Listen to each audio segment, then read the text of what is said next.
Vitajte v ďalšom dieli našej relácie Vyčnievajúci, ktorá je o študentoch, ktorí sú niečím výnimoční. Tentokrát vám predstavíme študentku 4.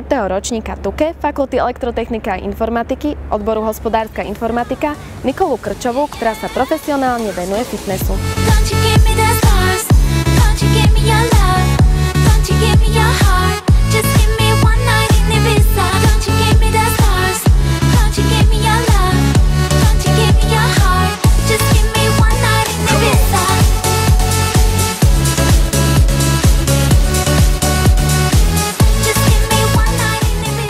Ahoj Nikol.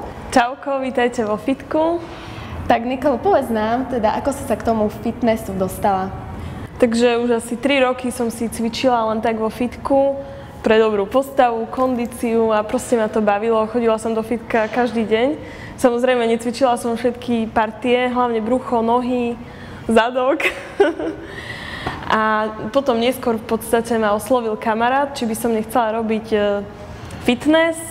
Že vlastne aj on sa pripravuje na akúsi súťaž, zoznámil ma s trénerom, doniesla som si plavky a tak to začalo v podstate pred rokom. Ako často teda trénuješ a z čoho pozostávajú tvoje tréningy?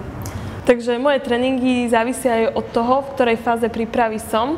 V objemovke alebo v udržiavačke je to menej, raz denne, ale napríklad v tomto období diety 2-krát denne, ráno a tak 6-hodinový odstup medzi tréningami mám minimálne, ale ako kedy to stíham, ale väčšinou okolo tej 4-5 po obede mám druhý tréning.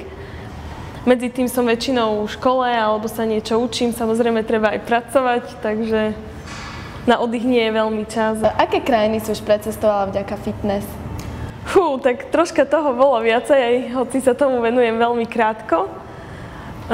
Bola som aj v Amerike, veľmi sa mi páčil Rím, takisto sme navštívili Budapešť, Viedeň som videla v podstate len z autobusu a len tak z okna, aj keď sme tam mali takú krátku súťaž, ale na druhý deň sme hneď išli preč.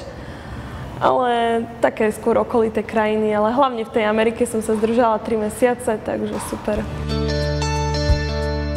Tu máme aj tvoju cenu za absolútneho športovca roka 2012, takže čo nám k tejto cene povieš?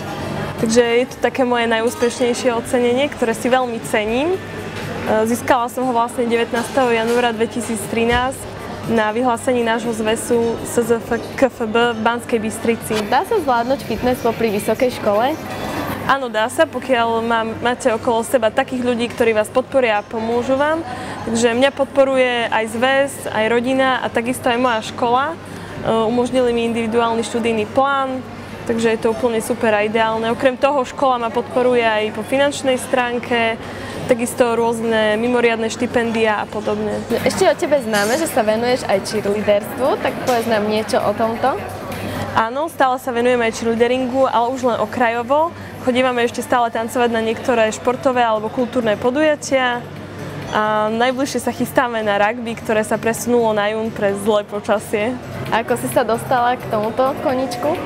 Takže v rámci tanečného štúdia Hviezdička sme začali tancovať na basketbalových zápasoch, neskôr nás oslovili a začali sme tancovať na hokejových zápasoch a tak to už išlo samo. Na akú najbližšiu súťaž sa v rámci fitnessu teraz chystáš?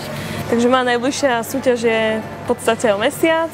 Je to nominačka na majstrovstvá v Kieve, ktoré sa uskutoční v máji. Tak ti držíme palce. Ďakujem.